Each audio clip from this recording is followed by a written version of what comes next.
Nagaan Waaqayyoo isiniif haa ta'u hordoftoota keenya jaallatamuuf kabajamoo qoon sagantaa birmadummaa televiziyoonaa warraa sa'aatii kanatti yeroo hundumaa isiniif darbudha. Ani faarfataa Iliyaas Gabulaati. Har'a sa'aatiin keenya sa'aatii mareeti. Keessummoota isiniif affeerree akkuma barame walii wajjiniin maree goonaa. Har'as keessummaa qabadhee dhiyaadheera. Jalqabaa kaaftanii hamma xumuraatti eessallee utuu hin deemin wajjiniin akka turtaniif jaalala gooftaatiin ani isin gaafadha. Waaqayyo gooftaan baay'ee isin haa eebbisu.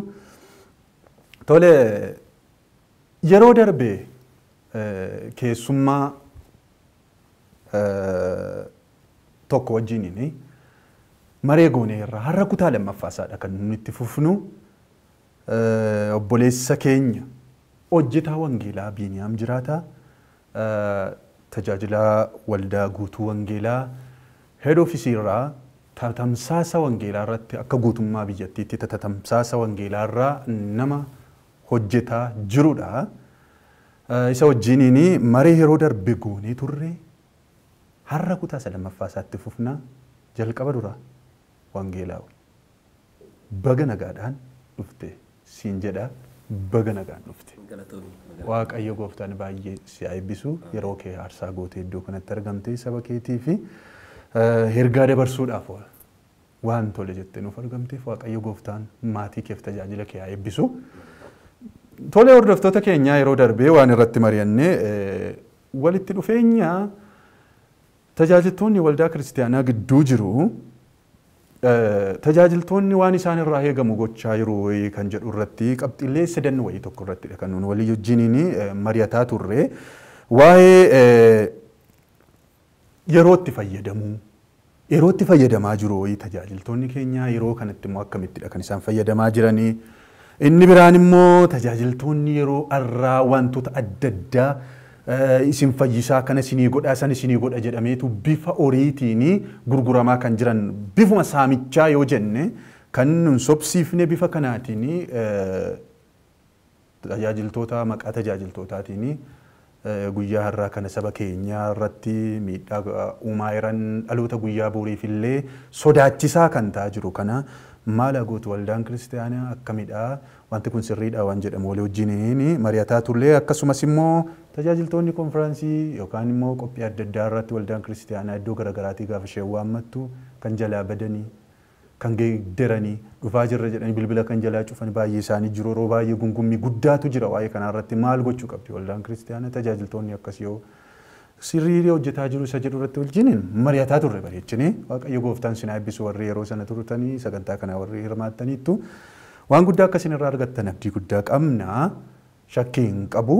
Baay'een keessan nu barreessitaniittu. Baay'een keessan yaada nu laattaniittu. Ammallee yaadi keessan nurraa addan bahin jenna. Egaa har'a sagantaa keenya isaa lammaffaa maree keenya isa lammaffaa jalqabna. Har'a waldaan kiristaanaa tajaajiltoota isheetii fi akkamitti akka isheen qabataa jirtu irratti mee walii wajjiniin mari'anna qabxiilee kakaafnee jechuudha. Keessumaa amma bifa kaffaltii yookaan immoo qallaba siin jedhama fakkaata waan akkasiitiin waamama. Tajaajiltoota isheetii fi waan isaaniif barbaachisu hin kaffaltii fi waldaan kiristaanaa sababi isaa hojii wangeelaa irratti bifa adda addaatiin kan irratti hirmaatan jechuudha. Kaffaltiin isheenii kaffalaa fi jirtu guyyaa irraa kana gaadhaa wayii isa jedhu mee akkasiin haasoftaniin barbaada. Keessumaa waldoonni jalqaba duraa turani akka asa naannoo keenyatti haadhoo jedhamu warri jalqaba duraa turan mee haa jennu mootummaa inni kun utuu hin dhufiin hin dura fa'aa bara dargii keessa fa'aa kan turani saniifaa keessumaati. Isa kana akkamii kaffaltiin isaanii tajaajiltoota isaaniif kaffalaa jiran gaadhaa wayii. Keessumaa walitti qabnee dhuma akkaasuuf nufiyyuu biyya keenya keessatti jireenyi mi'aayeera. Dabalaa jira. Jireenyi mi'aansa jechuudha. Akka Itoophiyaatti fudhannee yoo ilaalle dabalaa jira waan tun nama doolaariin dabalee yuuroon hin dabalee jedhama. Hin daddabalaa jira. Mootummaan illee miindaa gaafa waa dabalu miindaa dabala. Inni iyyuu gaadha ta'uu dhiiseetu yeroo hojjettoonni gunguman argina har'a. inni iyyuu gahaa ta'uu didee jechuudha yeroo isaan irratti daddabalaaran. Akkamii akkasii godhaa jirti waldaan kiristaanaa mee isa kana gabaabsitanii nuuf haasoftu laataa? Galatoo egaa torbee darbee waa'ee tajaajilaa tokkorraa maaltu eegama isa jedhu ilaalaa turre. Tajaajilaan tokko sirriitti tajaajiluu qaba. Tajaajilaan tokko yeroo isaa eegee tajaajiluu qaba. Jireenya fakkeenyummaa itti gaafatamummaa qabaachuu qaba jennee waa baay'ee dubbanne. Waa baay'ees immoo haasa'aa turre.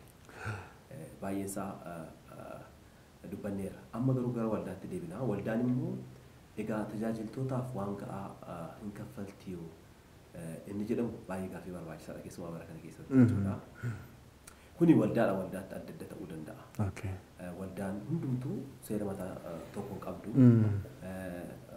Waldaa garaa garaa qofa iyyuu hin ta'in waldaama tokko ta'ee fakkeenyaaf akka waldaa keenya waldaan keessaa tajaajilu waldaan muloo wangeelii bakka bakkatti garaa garaa.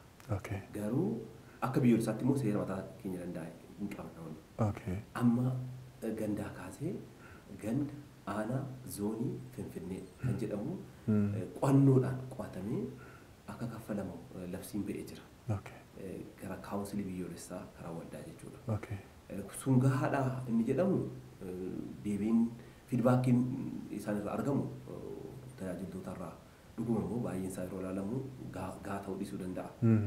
Garuu inni jalqabaaf inni bu'uuraa ta'uu kan qabu namni tokko kan tajaajilu gooftaa tajaajila.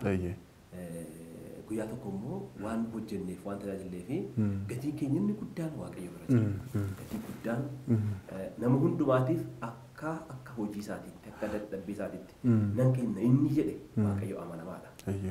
Waaqayyo amanamaadha waan hundumaa keessatti waan kana gochuudhaatiif. Garuu namni immoo waattiin jiraachuun dirqama. Dirqama jireenyaati. Waan ittiin bulu, waan ittiin jiraatu, waan ittiin ijoolleen isaa jiraattu, maatiin isaatiif barbaachisu jira. Sagalee waaqayyoos immoo kana nabbooma. Waa'ee qootiyootiin qabee isa sirbisiisu. Sangaa sirbisiisu afaan hin hidhiini. Afaan isaa hin hidhiini. Akkuma jenne egaa yeroo darbe akkuma jenne sirbisiisaa jira sangichi maasii keessa jira wanni jedhamu gaaffii guddaadha. Warra sirbisiisaa jiran inni. Warra sirbisiisaa jiran isaan mee kan isaanii fudhannee asoof. Isaan sadii ni jedhama. Isaan kan isaanii fudhannee asoof nami. Isaan maafii kaffalamaa jira. Mootummaan dabalu mootummaa hundumtuu duukaa bu'ee hin dabalaa.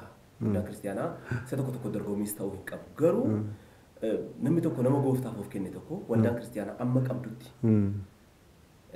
qabaachuus immoo qabdi. Waaqayyo gooftaan waldaa tokko yeroo biyya irra kaa'u hojii kunaa hojjettu wangeela kunaa bal'isi waldaa jedhe tokko waatti irra sadee yaadu.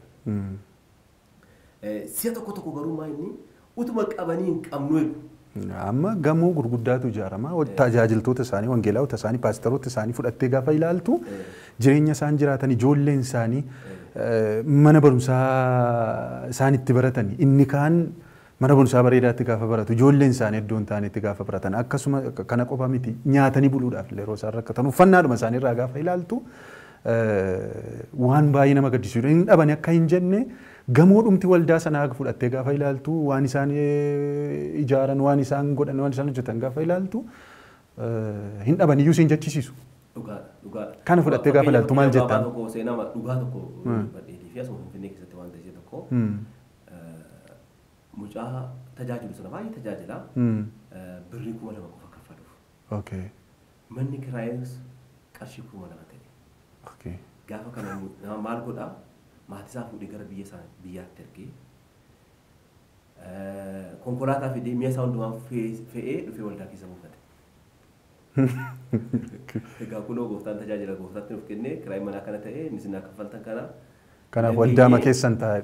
Kan si gaddisiisu gaafa dhaqanii namootni qoratanii akkaawuntii isaanii irra miliyoonii 10 jira.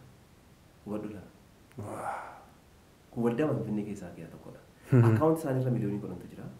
Mucaan kun ayyaana hin qabu kan jenneef hin tajaajila.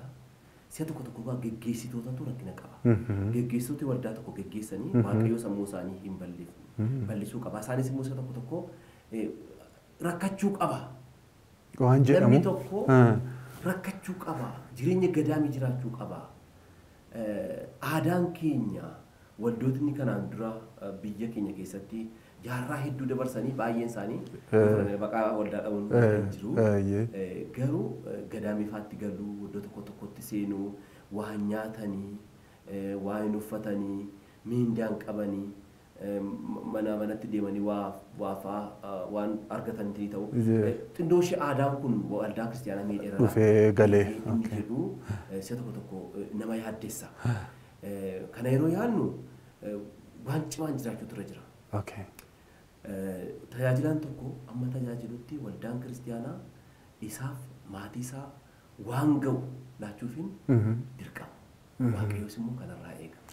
Utuu jiru keessumaa jechuudha. Kanaatiif ijoollee isaa rakkachuu qabanii, ati mana rakkachuu qabdu, innis rakkachuu qabu. Isa kamiif dhiphatame waan si gaafadha. Waa'ee isa waaqayyoo tajaajilu dhiphachuu qaba moo waa'ee mana kiraayii, waa'ee mana barumsaa dhiphachuu qaba. Isatu rakkisa. Waa'ee seexana baasuuf kadhachuu qaba moo waa'ee haaraa gara mana waaqayyootti waamuudhaaf dhiphachuu qaba moo waa'ee mana kiraayii sanaa dhiphachuu qaba. Waldaan keessa jiru ammoo kan si dhibu yookaan miseensatti ta'ee jiru naannoon jiraadhu keessatti si'a tokko seera ittiin bulmaataa tokko qorra baasan keessaa ana. Tajaajilaa waldaa sana keessa jiru hunduma isaaniitii fi kiraayii manaan kaffalama. Dirqama. Dirqama. Inni kan biraan itti fufa. Inni isaaniif laatamu. Itti fufa manni kiraayii waldaa kiristaanaa kaffala. Manni kiraayii waldaa kiristaanaa danda'utu irra jira. Kun fakkeenya guddaa ta'a jedhee yaada warra kaaniif baay'ee. Iddoo tokko immoo nan dhaqee asuma iddoo tokko dhiyoo kana. Waldaan suni tajaajilaa sadii qabdi sadanuu isaaniitiin mana ijaaran. Mana ijaaraniif natti agarsiisan. Baay'ee namatti tola. Kanaaf amma kun fakkeenya guddaadha. Baay'ee namatti tola. Jarri obboloonni keenya kuni nuuf kadhatanii wangeelatu bal'isaa waa'ee manaa ijaarrachuu bilbachuu qaban mana ijaaraniif. Kun fakkeenya guddaadha. Fakkeenya guddaadha. Kun hin ta'u taanaan gara waan biraa inni sunis bakka gara galii kan biraatti adeemuudhaatii fi yaada ijoolleen isaanis immoo wangeelaaf ilaalcha isaan qaban gaarii. Baay'ee. Kanarratti yeroo ta'e naannoo ivaanjelikaalii kan madameedhuma keenya kana keessaati nama ta'etu natti hima. Ijoollee torbama akkam qaba wangeelaawiin tokko kaffaltiin waan ga'uu didee fi waan nyaatanii bulan waan dhabaniif mucaan inni hangafti ani xinnoo isheen manarraati hirrifadha jedhee yoon manarraati hirradhe xinnoo ishee nyaati warra kaaniif hin ga'a jedheetu badee Finfinnee dhufee jedhan. Isaa booddee nami ta'ee argee hin dhukkubsate dhufee bakkeerratti utuu bakkeerra ciisu dhukkubsata mucaan kuni isaa booddee dhukkuba sombaatiin akka rukkutame gaafa yaaluudhaaf namni kiristaanni wayii tokko argee gaafa sobsiisota akkamii jennaanan mucaa wangeelaawwitii akkas gaafa jedhee itti himu fuudhee mana yaalaa geessisee fayyuu hin dandeenye akka du'ee natti himti dubartii wayii tokko jechuudha.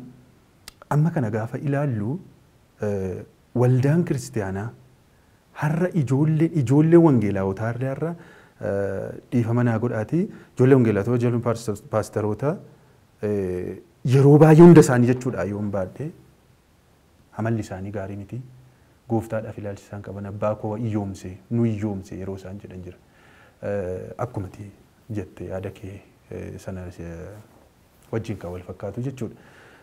Kana gaafa ilaallu dhaloota guyyaa booriidhaaf iyyuu sodaa hin ta'u wanti kuni isa duwwaayyuu immoo miti namootumti waldaa kiristaanaa keessaati amma babba'aa jiru tajaajiltoonni yeroo isaanii waldaa qobaatti fadhaqanii hin banama jedhama har'a waldaan hin banama ta'e akkasiin jedhama ta'e hin jedhamu ta'e waan isaan beekuun hin banama jedhama har'a waldaa yeroo isaan banatan jiru kunti sababa kanaati laata wangeelaawwamee haasa'ame. Eeyyee namooti baay'een qabatamaa ta'uudhaan baateeyyuu kana kan jedhan hin jiraatu. Akka kanatti kan tilmaaman hin jiraatu. Isa taasifte irraa si'a tokko fakkeenyaaf waaqayyo waaqaa nama iyyoomsu miti.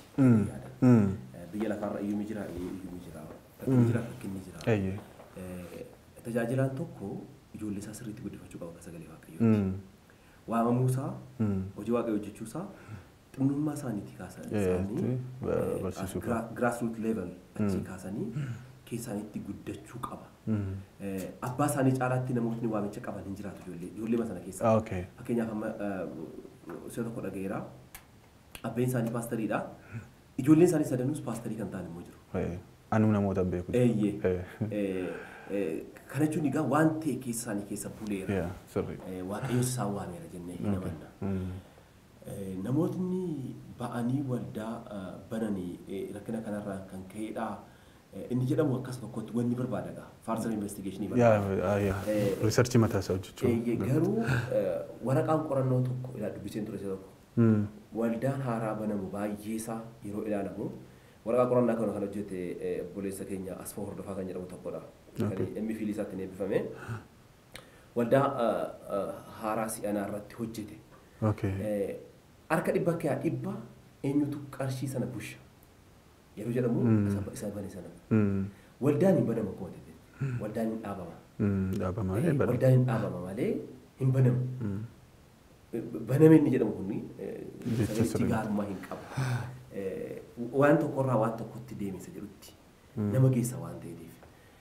Akka kanan taaneetii fi tajaajila tokko kunuunsitee qabachuun dirqama. Waldaan kiristiyaanaa utuu waatti inni irratti ta'e gaariidha. Gaariidha. Baay'ees immoo irraa hafaa ta'ee isa jedhamu hojii kootuun inni amma isa ga'uutti waan ta'e hin jiraata fakkeenyaatiif namni tokko waan isa ga'u maal jedhamee maaliif namni waaqa ofuuf kenne kuni gatii isaa gooftaa harkaa yoo fudhatu malee isaati rakkachuu hin qabu. Dirqama wangeelaati.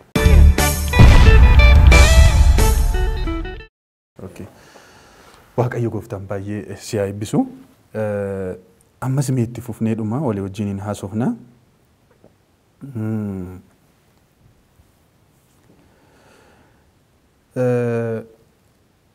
Namoonni tokko tokko Paawulos yeroo tokko hojii argamoota boqonnaa 18 lakkoofsa 3 irraa ta'anii yoo ilaalle dunkaana hodheera. Atis takka toora yeroo darbe isa yeroo sagantaa yeroo darbe irratti tuqxee turte waa'ee sangaa sirbaa sirbisiisu afaanii dhidhiinsa jedhu sanarratti hojii argamootaa keessatti biyya Qorontos gaafa dhaqee dunkaana hodhee warra isa wajjin hin tajaajilan yeroo inni gargaaraa ture jira.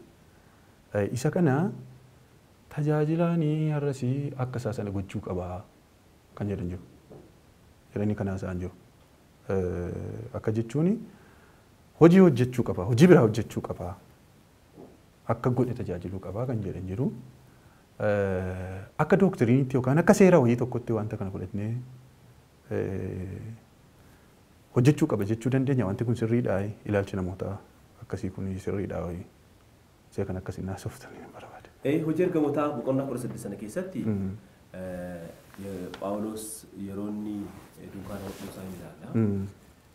Dunkaana dhaqee haa hodhu malee iddoo hundumaattis immoo hodhine. Lafatti hodhee qaba. Efesooniin yeroo tures immoo hojii harka kootii hojjedhe jedha. Hojjedhee nun sin tajaajileedha. Yeroo dhaqee dunkaana hodhe sanaan nama guddaa margateera achi keessatti fakkeenyaaf Pirsiqilaaf Aqiilaa mana isaanii ta'e. Abbaa manaa fi haadha manaa sun gara gooftaa fiduuf sababa ta'eera. Karaa isaas gara gooftaa dhufan isaan. Isa qofa immoo otoo hin ta'in isaan immoo Aphiloosiin isa baay'ee dubbannaan beekame sanaaf akka isaan sheebbi godhanii gara ayyaana wangeelaa kanatti isa fidaniiru. Hojiin achitti hojjetu suni bootem laayiniin isaa maal ture wangeela ture. Guyyaa guyyaa hojii wangeelaa hojjetaa galgala immoo ittiin jiraachuuf dunkaana sana hodhaa ture. Garuu iddoo sana keessatti yeroo inni kana hodhaa ture bootem laayiniin isaa maayini jennee yoo yaadne namoota achi jiru argachuudhaaf aksesii ittiin namoota argateera. Lammaffaa ittiin jiraateera. Har'aoo inni jedhamu biyyaa biyyatti adda adda ta'uu hin danda'a. Amma fakkeenyaaf gara biyya Keenyaa yoo deemte, gara biyya Ugaandaa yoo deemte, gara biyya Taanzaaniyaa, Oromoo ollaa Keenyaa yoo deemte, paastariin tokko waldaa kiristiyaanaa hin dhaabaa. Waldaa kiristiyaanaa mooraa sana keessatti immoo mana barumsaa seerri mootummaa isin eeyyamaaf. Biyya keenya keessatti mana barumsaa waldaan ni eeyyamamu. Biyya sana keessatti paastariin tokko mana barumsaa amma kutaa 12tti illee hin bana. Ana iddoo tokkotti Keeniyaa keessatti Naayiroobii keessatti iddoo tokkotti argeera. Kutaa tokko immoo 12tti qabu. Biizinesii ofiisaatii qaba jechuudha. Manni barumsichaa jechuudha. Manni barumsichaa biizinesiin sun gara waldaatti gala. Ugaandaa keessattis immoo si'a tokko argeera. Mucaa paasterii tokko. Innis mana barumsaa qaba. Waldaan innis immoo waldaan keessaa tajaajilu sun jin olitti hidhatee jira. Biyya warra adiitti immoo gara warra dhihaatti immoo fudhannee yoo deemnee namootni hojjetaa tajaajilu. Maaliitiif inni waldaa kiristaanaa irraa argatan tasumayyuu isaan hin ga'u. Tasumayyuu isaan hin ga'u waan ta'eef. Garuu akka wangeelaa keessatti barumsa mataa isaa danda'e qaba. Inni kun tuusa kanan fixiin dhiifamaa wajjin dhiibbaa moo hin qabaatu hojii wangeelaa kanarratti yeroo sheer jalaan godhu yeroo jalaatiin fudhatu akkamidha gaafa akkas ta'u gaariidha horiyaa akkamidha. Inni sirriidha. Amma waan ta'uun kompromaayiziin godhe tokko jira. Efesoon 4:11 irratti Waaqayyo waldaa kiristaanaatiif kennaa kenneera. Kennaa shanan sana. Ergamoota, lallaboota wangeelaa, barsiisota, tikee jedhetu shan miti? Raajota jedha. Barsiisota. Kennaan kun waldaa kiristaanaatiif kennamaniiru. Horri kun kennaadha. Waldaa kiristaanaatiif. Kana kuni kompromaayizi gochuu hin dandeenye. Waamichi Waaqayyoo namni waamichi Waaqayyoo waame tokko waamichi suni keessa isaa keessaatii akka inni yeroo isaa guutuu hojii Waaqayyoo kana hojjetuuf isa kakaasa. Garuu biyyi immoo kanatti irraa wanni hin jiraata. Fakkeenyaaf biyya dukkanaa Waaqayyoo si waame biyya dukkanaatti si erge. Biyya wangeelli keessatti lallabamu yakka ta'e yoo ta'e maal goota? Isa kanaaf hojjetteetu hojjette. Malee yeroo hundumaa gochuu hin dandeenye jechuudha. Biyya dukkana ta'e maqaa biyyaadhaa hundarra hin jiru. Yoo deemte amma biyya tokko dhiyoo kana Fulbaanaa keessa deemeen ture. Gara kaaba Afrikaa jechuudha. Wangeela labsuun wangeela lallabuun yakka. Kiristoositti amanuun yakka. Kanaaf hojjetoonni wangeelaa achi keessa jiranii biizinesii qabu. Inni tokko makiinaa kiraayii kennaa, inni tokko warshaa wayii tokko qabaa. Garuu jarri kuni hojjetoota wangeelaati. Kanarraan immoo namni tokko waggaa 13 biyya kana keessa taa'ee naan jedhe. Waggaa 13 kana keessatti nama 50 gara Kiristoositti fideera. Yeroo kana gaa dunkaana hodhee taa'ee jechuudha. Akka Phaawulos pirinsipilii sanaa wajjin dhufaa jechuudha. Dandeessu ka. Tasoo yoo dandeessu wangeela lallabu yakka waan ta'eef biyya sana keessa biyya sana keessatti. Iddoo akkas akkasitti normaatiif. Godhanneetu hojjechuu dandeenya. Dirqama wangeelaa qabaatte jechuudha. Biyya keenya keessattis immoo namootni maal jedhu isa tokko tokko baay'ee kan nama gaddisiisu. Kanis immoo bu'uura wangeelaa hin qabne. Hundi keenya waamamneerra. Hundi keenya waamamneerra waan ta'eef waamichi adda ta'e hin jiru. Ani yoon baana baankii isaan hojjedha ta'ee waamicha kooti kuni. Yoon dooktarii ta'ee waamicha kooti kuni. Waamichi indaa'uun warra waamneerra jedhu caalaa tajaajila kan jedhanii afaan guutanii mul'atan hin jiru. Kun yoo fudhannee ilaalleetii fi Afrikootti akka barumsa waattiin fudha. Akka barumsa suuraa. Efesoon 4:11 keessa hin jiran jarri kun. Haa ta'u isa immoo namni hundumtuu iyyuu luba ka. Luboota mootummaa Waaqayyooti jedha waan ta'eef Phexros dura ilaalleetii fi hundumtuu tajaajilaadha. Garuu ispeesifikii kan adda ba'anii shananuu kun beekamaadha.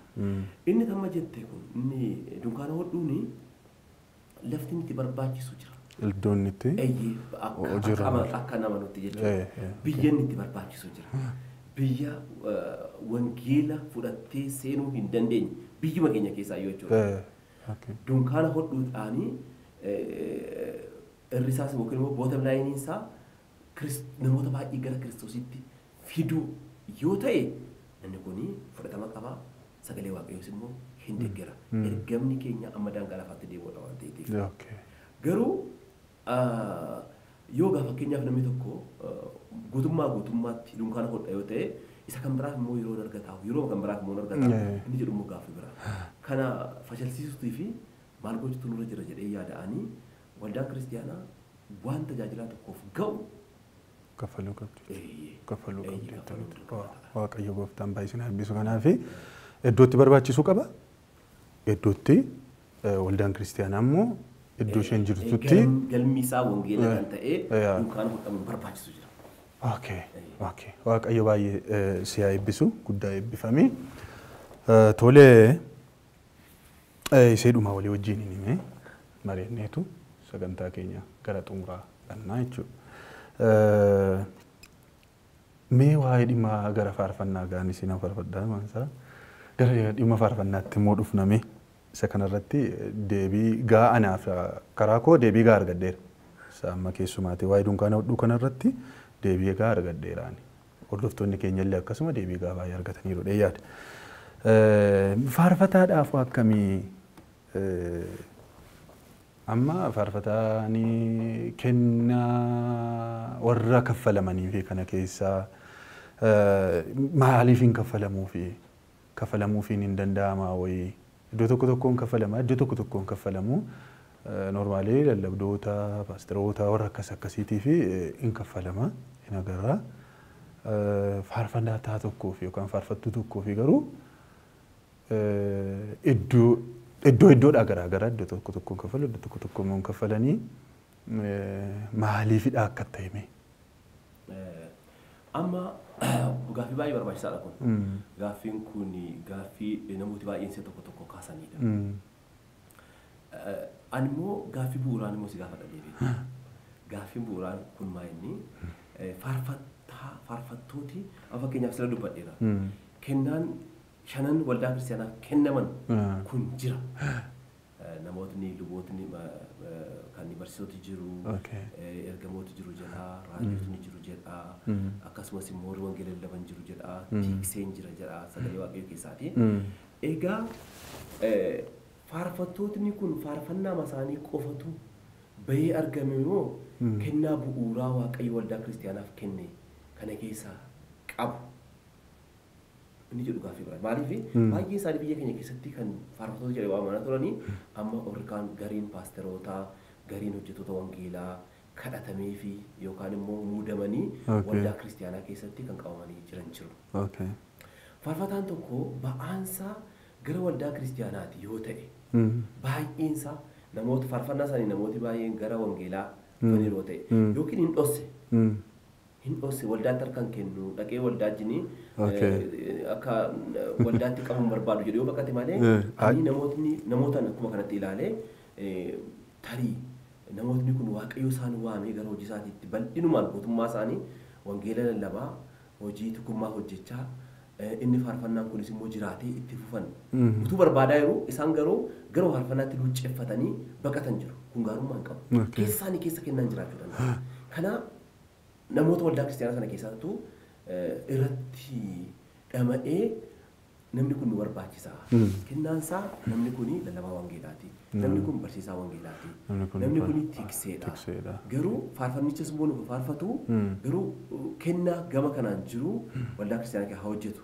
Tu jedhanii gaarummaa hin qaba jedhee yaada. Maaliif silasitti meera biyya aadaa biyya keenyaa keessaa baay'een isaanii dur faarfattoota kan turanii amma tiiksee kan ta'an jiru kan immoo barsiisaa wangeelaa ta'an jiru kan immoo hojjettoota wangeelaa ta'an jiru. Maaliifin kana siin jedhee waldaan kiristaanaa namni tokko amma dhaqee yeroo of kennee jennaga of kennee waldaa kiristaanaa keessatti hojjetu inni kan faarfattootaa kuni beekamaas miti biyya keenya keessatti. Biyya garaa jiraachuu danda'a. Waldoota si'ana jijjiiranis keessattis immoo tarii kaffaltiin kun jiraachuu danda'a. Garuu akka bu'uuraatti fudhannee ilaalleetii fi wangeela keessaati namootni baay'een kakuu haaraa keessas fudhannee ilaalleetii fi yeroo waamanii ka'anii namoota wangeela hin dhageenye dhageessisuudhaan dukkana keessaa gara hojii gara ifisaa barabaraan hin cinne kanatti yaasaa waamaa kanarratti yeroo isaan hirmaatan ilaalla. Anamma faarfattootaaf kaffalamuu qaba isa jedhu utuu hin ta'in faarfattooti kun kennaa qabu. Kennaa isaanii kana immoo waldaan kiristaanaa beektee utuu isaaniitii fi kadhatamee muudamanii akka kennaa isaaniitti waldaa keessaa guutummaatti hojjetanii malee ati konfiraansii irratti labaatu isaan bara isaanii dabarsan ta'e gaariidha seeduun si deebisa. Gaaffii gaaffii si deebisa. Amma natti maaltu gaaffii natti ta'a akka kootti jechuudha. Ayyaanni gara biraa qabaachuun ni jiraata. Faarfannaa dhumti suni warra sirbaa sirbisiisan sana keessan galuu wayii waan jedhu wayiidhaan gaaffii nani qabu.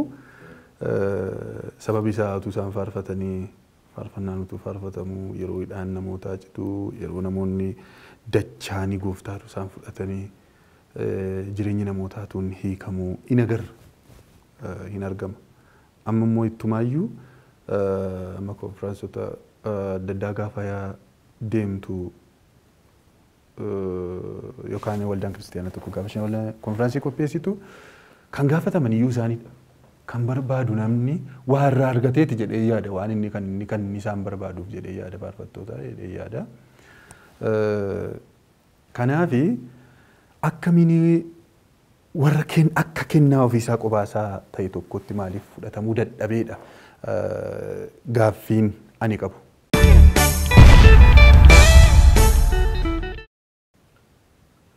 Office amma fakkeenyaaf Efesoon 4:1 irratti waldaa kiristaanaa baay'ee itti amanan Efesoon 4:1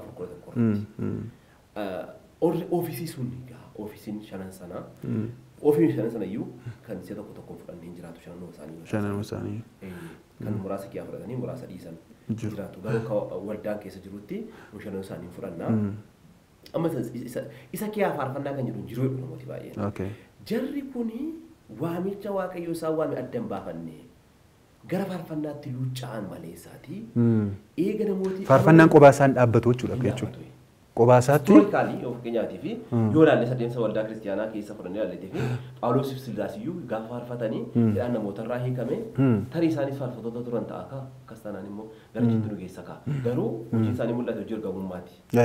Faarfannaanii hundumatu faarfata. Sagaleen koo faarfannaaf ta'uu dhiisuu danda'a. Namootni baay'een amma kwaayiriin akka kwaayiriitti waldaan keessa jiru waggaa 49-48 kan tajaajilan jiru. Baay'een isaanii garuu hojii ofii isaanii hojjetu. Inni kaan mana baankii keessaa hojjeta, inni kaan daldala irratti bobba'ee jira, inni kaan garuu almost waggaa 49-48 darban waggaa 50 darban niitii fi taasuma kan namoota unii waltajjii waldaarraa hin dhabne jiru. Garuu akka kennaa tokkotti akka ofiisii tokkotti fudhamee jira kanaaf hin kadhatamne.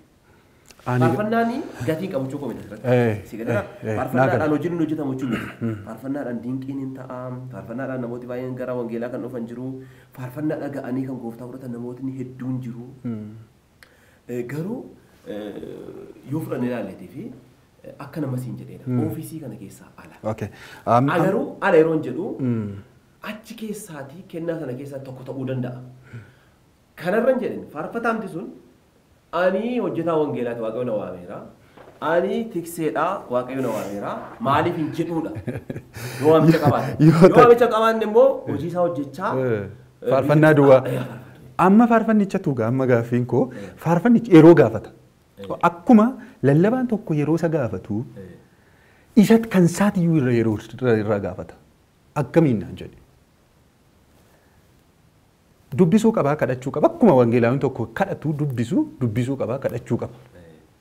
Hirrayyuu darbee immoo lallaba namni suni qopheesse sana erga qopheesse iyyuu booda jechuudha. Ergasii booda iyyuu walitti cuunfee sararoota gabaabduudhaan walaloo erga qopheesse booda yeedalootti baasee muuziqaas danda'uu qaba. Isaaf iyyuu barumsa isa gaafata jedhee yaadaan yoo faarfataan sirriin jechuudha. Biyya keenya keessatti kun hundumtuu nuuf facilitate waan nuuf hin taaneef malee otoo akkasiinidha kan faarfataan tokko faarfataa guutuu ta'e kan inni baay'ee sabaaf dhiyeessuu kan inni danda'u jechuudha. Baay'ee yeroo konsiiyum godha. Lallabaan tokko lallaboonsaa qopheeffataa shaakaluu maal hin jedhu. Inni kun yeroo gaafata keessumaa soolistitoota fudhannee gaafa ilaallu yeroo isaan gaafata yeroo kana hundumaa godhee bareechee baasuudhaaf yeroo waan isa gaafatuu fi yeroo gara hojii isaa hojjetee maal jedhee akkas haa ta'u gaafa jedhamu ayyaanni kun sirriitti akka inni hojiirraa akka inni bilchaatee sabaaf akka inni hin dhiyaanneef miidhaanu. Asirra badheera.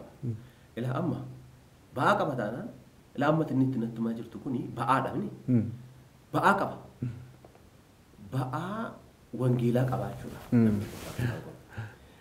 Ba'aa wangeelaa erga qabaateen jedhan waa'ee wangeelaa erga yaadee guutummaatti yeroo fudhatee eega jedhee waaqayyo irraa adda baafatee akkuma barama waldaa kiristaanaa biyya keenya keessatti biyya biraatti ta'uu danda'a inni jettu amma waa'ee barama biyya keenya akka barama biyya maal jijjiiruu barama keenya barama kunis immoo biblikaal beesii qabaachuu qaba faarfataa kan jedhu ofiisii shanan sana keessa hin jiru Dirqama bakka kaffaltiin geggeeffamuudhaa fi ofiisii shanan kana ta'uu qaba jechuudha. Maaliidha waldaan kiristaanaa keessaa waan baay'ee kaffalama.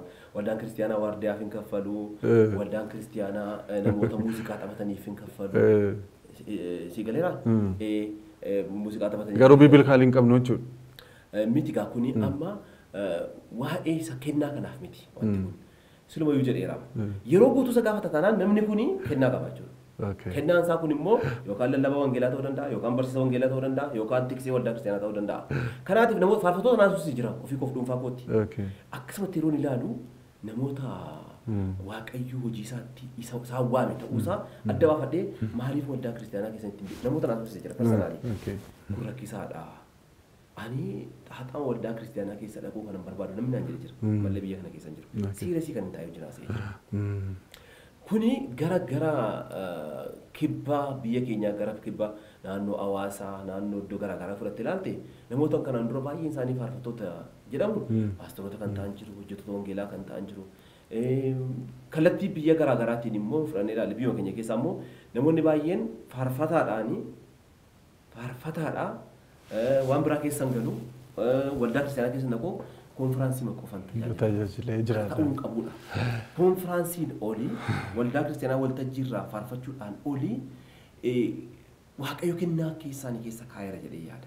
Waldaa kiristaanaa barsiisuu qabu, lallabuu qabu, waldaa kiristaanaa kan barbaadu. Faarfannaa isaanii sana gara lallaba isaanii sana gara lallabaatti gaddiranii. Maali? Lallaba sana lallaban. Dhumarratti immoo isaanis immoo faarfannicha safara. Itti dhangalaasan. Tole. Hordoftoota keenya kabajamoo jaallatamoo Waaqayyo Gooftaan baay'ee isin eebbisu. Sagantaa keenya guyyaa irraatti guddaa akka gammaddan abdii guddaan qaba. Egaa wanti nuun irratti mari'ataa oollee baay'ee turre baay'ee bal'aadha. Tajaajiltoota fi kaffaltiin kaffalamaa jiru akkamidha? Dhimma daalaa wayii sirriitti waldaan kiristaanaa tajaajiltoota ishee qabachuu qabdi moo akkamitti immoo qabataa jirti? Isa kanarratti bal'ifnee haasaa turre.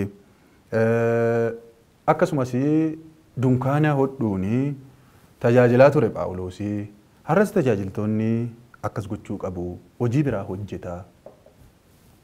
Isa kanas hojii waaqayyoo kanas hojjechuu qabu kan jedhan jiru. Isa kanarratti ilaalcha kanarratti akkamidha isa jedhu wajjin ilaalaa turre faarfattootaaf kaffaltiin maaliif hin kaffalamu. Kanarratti dhakannuun haasaa turre deebii guddaa argattaniittu jedhee yaada. Waaqayyo Gooftaan baay'ee isin eebbisu. Jalqabaa kaaftanii amma yoona kanatti waan wajjin turtaniif guddaa eebbifama. Har'allee Waaqayyo baay'ee si eebbisu guddaa eebbifami. Maatiin kee tajaajilli kee kan eebbifame haa ta'u yeroo kee aarsaa gootee iddoo kanatti argamtee saba kee fi ergaa kana fakkaatu dabarsuu keetii fi Waaqayyo baay'ee si eebbisu guddaa eebbifame. Tole hordoftoota keenyaa. Mareenuun hojjetaa wangeelaa Biiniyaam jiraataa wajjiniin torban lamaaniif gochaa turre kanuma irratti xumurama. Ani qopheesse kanan isiniif dhiyeesse faarfataa Eliyaas Gabulaati.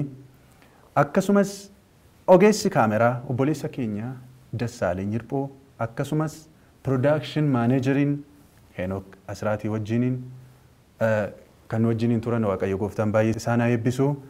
Sagantaa keenya sittaa nutti deebinee hamma wal agarruutti nagaa Gooftaatiin tura. Dhugichi birmaduu simbaasa dhugichatti qabamaa jiraadhaa. Nagaa nagaatti Waaqayyo Gooftaan isin wajjin.